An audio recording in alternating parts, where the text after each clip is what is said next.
Hello everyone, আসসালামু আলাইকুম। আশা করি আপনারা সকলেই ভালো আছেন। আজ সোহাগ পরিবহনের নতুন স্কানিয়া হাইড্যাক বাসে করে বরিশাল থেকে যাচ্ছি রাজধানী ঢাকায়। যাবার পথে এই বাসটি ঘুরে দেখা ছাড়াও বরিশাল থেকে ঢাকা যাওয়ার সমস্ত ইনফরমেশন শেয়ার করার চেষ্টা করব আপনাদের সাথে। তাহলে চলুন আমাদের আজকের ভ্রমণটি শুরু করা যাক।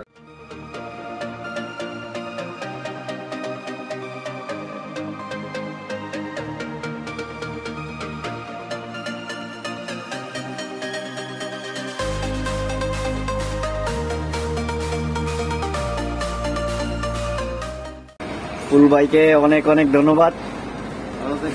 ইনশাল্লাহ।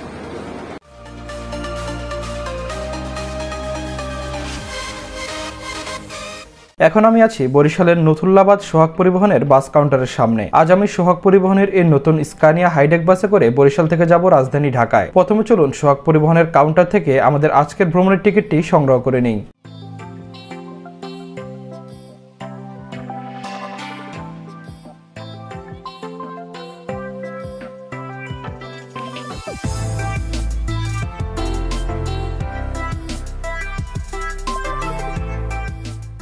এটি হচ্ছে সোহাগ পরিবহনের টিকিট কাউন্টার। তো আগে থেকে সোহাগ পরিবহনের অনলাইনে আমার টিকিট বুকিং করা ছিল। আমার বাস সকাল 11:30 ছেড়ে যাবে বরিশালের নথুল্লাবাদ কাউন্টার থেকে। তাই কাউন্টারে এসে কথা বলে আমার টিকিটের প্রিন্ট কপি নিয়ে নিলাম। আপনারা চাইলেও ঘরে বসে সোহাগ পরিবহনের টিকিট অনলাইনে বুকিং করতে পারবেন দেশের যে কোনো জায়গা থেকে। সোহাগ পরিবহনের ওয়েবসাইট ঠিকানা এবং তাদের ফোন নাম্বার আমি আমার ভিডিও ডিসক্রিপশন বক্সে দিয়ে দিব। সেখান থেকে চাইলে আপনারা যোগাযোগ করতে পারেন। আমাদের বাস ছাড়তে এখনো প্রায় 20 মিনিটের মতো হাতে সময় বাকি আছে। চলুন এরই ফাঁকে বাসের ইন্টেরিয়রটা দেখে আসি এবং এই নতুন স্কানিয়া হাইড্যাক বাসটি সম্পর্কে আপনাদের কিছু ইনফরমেশন জানিয়ে রাখি।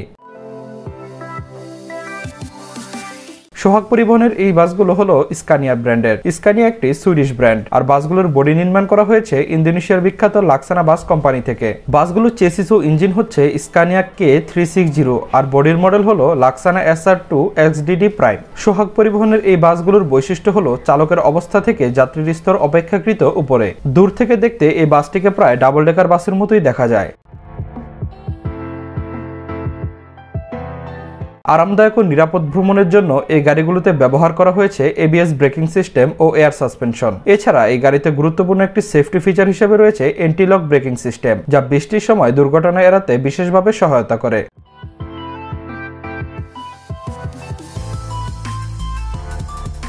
সোহাগ পরিবহনের এই বাসগুলো সম্পূর্ণ শীতাতাপ নিয়ন্ত্রিত। এই বাসগুলোর টোটাল আসন সংখ্যা রয়েছে 28টি করে। দুটি আলাদা কম্পার্টমেন্টে এই বাসগুলোর সিট ফরমেশন ভাগ করা হয়েছে, যা সবগুলো business class chair coach seat. অর্থাৎ এক পাশে রয়েছে সিঙ্গেল সিট আর অন্য পাশে রয়েছে ডাবল সিট। এই সিটগুলো বেশ আরামদায়ক। এই সিটগুলোতে দুজন মানুষ বসে কমফোর্টেবল ভাবে জার্নি করার প্রায় সব ধরনের সুব্যবস্থা রয়েছে। সাথে ভ্রমণকে আরো নিরাপদ করার জন্য প্রতিটি সিটের সাথে রয়েছে সিট বেল্টের ব্যবস্থা এবং লেগ রেস্টের সুবিধা। সিটের সামনের দিকে রয়েছে একটি করে নেটের তৈরি ঝুড়ি। এতে করে আপনারা প্রয়োজনীয় পানি, চিপস, বিস্কুট ইত্যাদি কিংবা খাবার দ্রব্য রাখার জন্য ব্যবহার করতে পারবেন। সিটের উপরের দিকে রয়েছে এসি কন্ট্রোলার, যেটির মাধ্যমে এসির বাতাস কম বেশি হলে নিয়ন্ত্রণ করতে পারবেন। এছাড়া রয়েছে রিডিং লাইট এবং সাউন্ড সিস্টেমের জন্য স্পিকার। সিটের উপরে দুপাশে রয়েছে সুবিশাল লাগেজ বক্সের সুব্যবস্থা। এছাড়াও আরো একটি জিনিস কিন্তু এই লাগেজ বক্সের ভিতরে রয়েছে। যারা মোবাইল ফোন চার্জ দিতে চান তাদের জন্য এই বক্সের ভিতরে রাখা হয়েছে চার্জিং পোর্টের সুব্যবস্থা। তো এখানে আপনারা আপনাদের মোবাইল ফোন চার্জ দিতে পারবেন। এছাড়া যাত্রীদের বিনোদনের জন্য রয়েছে বাসের ভিতরে টেলিভিশন দেখার সুব্যবস্থা। যাত্রীদের সার্বিক নিরাপত্তা এবং গাড়ির গতিবিধি পর্যালোচনা করার জন্য গাড়িতে ব্যবহার করা হয়েছে সিসি ক্যামেরা। পাশাপাশি বাসগুলোতে ফ্রি ওয়াইফাই ব্যবহারের সুবিধাও রয়েছে।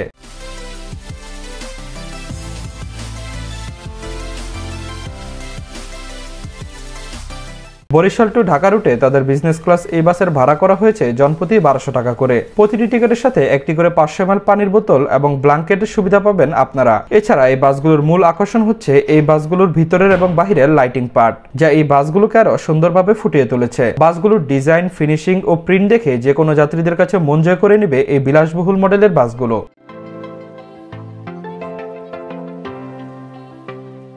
বাস ছাড়ার সময় প্রায় হয়ে এসেছে। চলুন এবার বাসে গিয়ে উঠে পড়ি।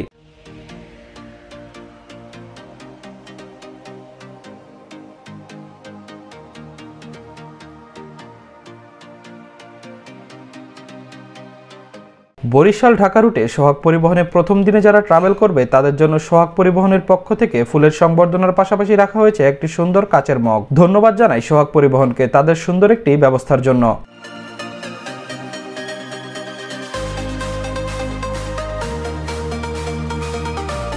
আমার সিট হচ্ছে একদম সামনের সারিতে। আমার সিট নাম্বার হচ্ছে A1 আর এটি হচ্ছে আমার সিট। এই সিটে করে আজ আমি ট্রাভেল করতে যাচ্ছি ঢাকায়।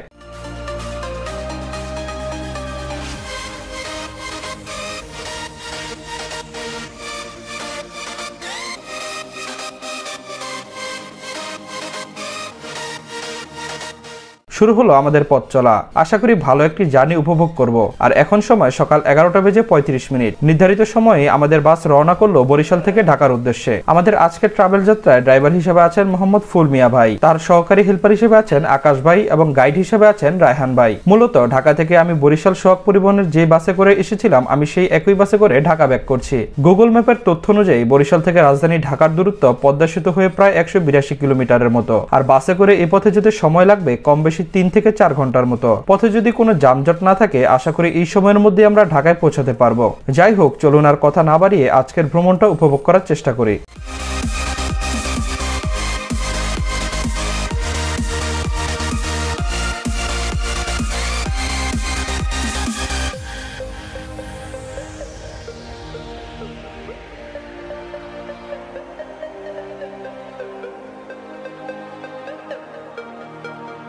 আমাদের সোহাগ পরিবহনের এই বাসটি পদ্মা সেতু হয়ে হানিফ ফ্লাইওভার দিয়ে সায়দাবাদ, মানিকনগর, টিটিপাড়া হয়ে মালিবাগ কাউন্টারে যাবে। আর আমরা এখন আছি বরিশালের ক্যাডেট কলেজের সামনে। আমার হাতের ডান পাশে রয়েছে ক্যাডেট কলেজটি।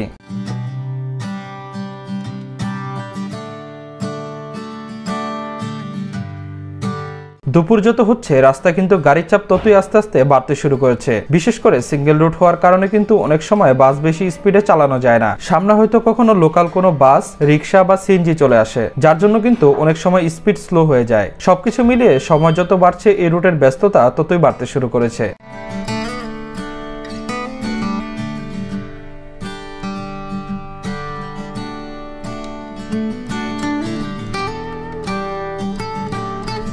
যেহেতু এটি একটি ব্র্যান্ড নিউ বাস, তাই সেই হিসাবে এই রুটে অ্যারাউন্ড 60 থেকে 70 কিলোমিটার স্পিড মেনটেন করেই ড্রাইভ করছিল আমাদের ড্রাইভার সাহেব। এছাড়া সোহাগ পরিবহনের এই নতুন বাসগুলো 100 স্পিডে লক করে দেওয়া হয়েছে। সো ড্রাইভার সাহেব চাইলেও 100-এর উপরে স্পিড তুলতে পারবে না। তবে বরিশালের এই সিঙ্গেল রুটে 60-এর উপর স্পিড তুললে যে কোনো সময় পুলিশ মামলা দিতে পারে। তারা এই রুটের বিভিন্ন জায়গায় ফাঁদ পেতে বসে থাকে স্পিড চেকার মেশিন নিয়ে। সো এই রুটে আপনাকে চলতে গেলে স্পিড মেনটেন করে চলতে হবে। আশা করি ভাঙ্গার হাইওয়ে এক্সপ্রেসে ওঠার পর 100 স্পিডে বাস চালানো যাবে।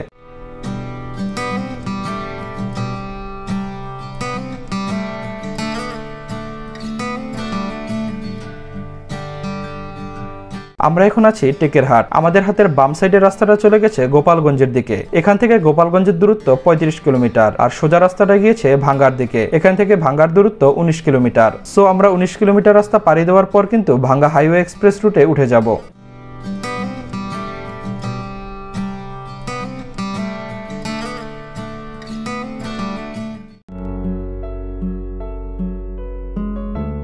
টেকেরহাট থেকে ভাঙ্গা যাবার পথে এই রাস্তাটা আমার কাছে খুবই ভালো লাগে। দুপাশে সারি সারি গাছগুলো। এমন রুটগুলোতে বাসে করে ছুটে চলার ফিলিংস যেন আলাদা। তখন মনে হয় সব মিলে আমার জার্নিটা আজ প্রকৃত রূপের 16 আনাই পকেটে পুরে বাড়ি ফেরার মতো হয়ে গেছে।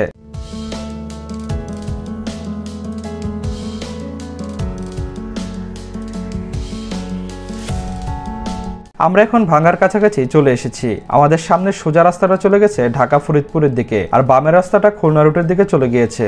আমরা চলে যাব সোজা রাস্তার দিকে।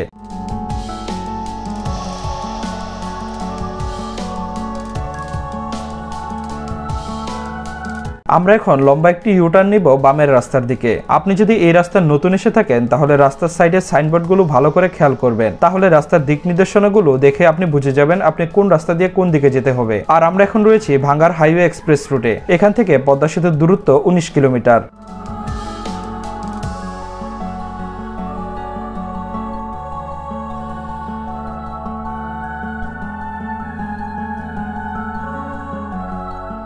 ভাঙ্গা পার হওয়ার পর এরই মধ্যে বেশ কয়েকটি বাস আমাদের ওভারটেক করে আগে চলে যায় এবং যাওয়াটাও অস্বাভাবিক কিছু ছিল না। যাই হোক, স্পিড নিয়ে আমার বা অন্য কারোর মাথা ব্যথা ছিল না। নতুন গাড়ি হিসেবে ধীরে সুস্থে যাবে, এটাই কম বেশি সবার জন্য নিরাপদ। মোটামুটি এখন বলা যায় যে আমাদের বাসটি কিন্তু এখন 100 স্পিডে চলছে।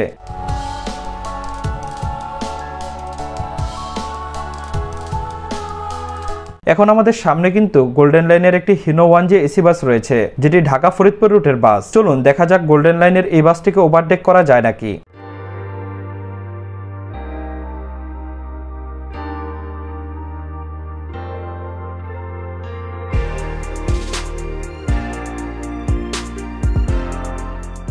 এভাবেই চলতে চলতে আমরা পদ্মা সেতুর টোল প্লাজায় এসে পড়ি দুপুর 2টার সময়। তো আমরা কিন্তু বরিশাল থেকে পদ্মা সেতুতে মাত্র 2 ঘন্টা 20 মিনিটের সময়ের মধ্যে চলে আসতে পেরেছি। এখানে আমাদের বাসের জন্য টোল ফি দেওয়া লাগবে 2000 টাকা। এখন আমরা টোল পরিশোধ করে পদ্মা সেতুতে উঠতে যাচ্ছি। চলুন পদ্মা সেতুর দৃশ্যগুলো উপভোগ করি।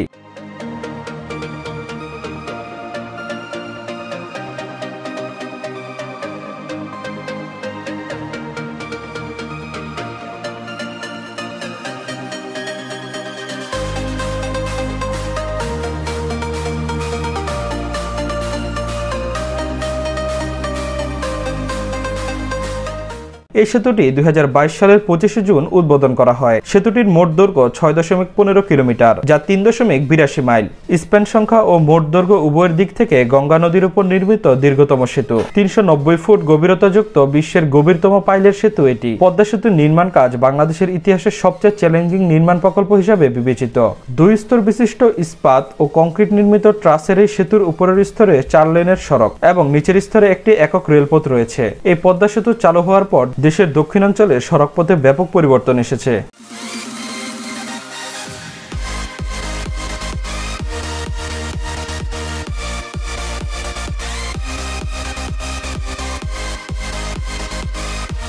পদ্মা সেতু পার হওয়ার পর আমরা এখন একই অ্যাভারেজে 80 থেকে 90 কিলোমিটার স্পিডে এগোতে থাকি।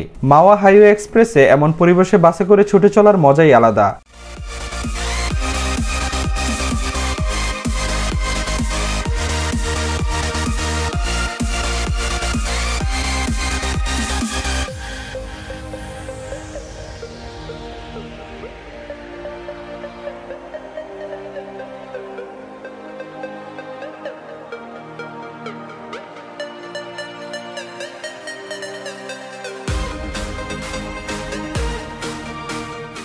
আমরা কিন্তু ইতিমধ্যে ঢাকার অনেক কাছাকাছি চলে এসেছি। এখন আসি পোস্তগোলা ব্রিজে। আশা করি আর কিছু সময়ের মধ্যে ঢাকার মালিবাগ কাউন্টারে পৌঁছে যাব।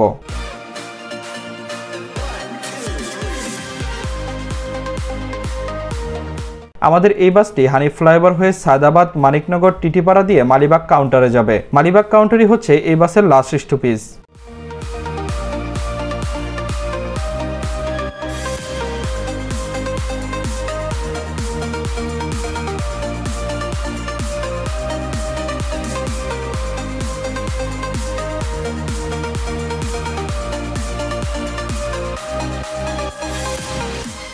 আমাদের বাসটি এখন টোল প্লাজায় আছে। এই বাসের জন্য আমাদের টোল পরিশোধ করা লাগবে 260 টাকা। আমাদের ড্রাইভার ফুলমিয়া ভাই টোল পরিশোধ করে সামনের দিকে এগোতে থাকলেন।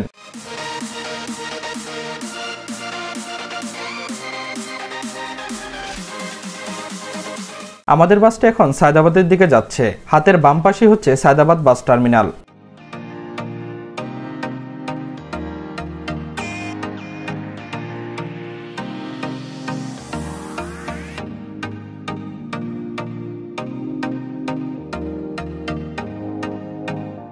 আমরা পৌঁছে গেলাম মালিবাগ সোহাগ পরিবহনের কাউন্টারে। এখানেই লাস্ট স্টপেজ। এখন সময় ঠিক বিকাল 3টা বেজে 2 মিনিট। বরিশাল থেকে এখানে আসতে আমাদের প্রায় 3 ঘন্টা 30 মিনিটের মতো সময় লেগেছে। সো 3.5 ঘন্টা সময়ের মধ্যে কিন্তু এখন বরিশাল থেকে ঢাকা বা ঢাকা থেকে বরিশাল যাওয়া আসা করা যাচ্ছে সড়ক পথে।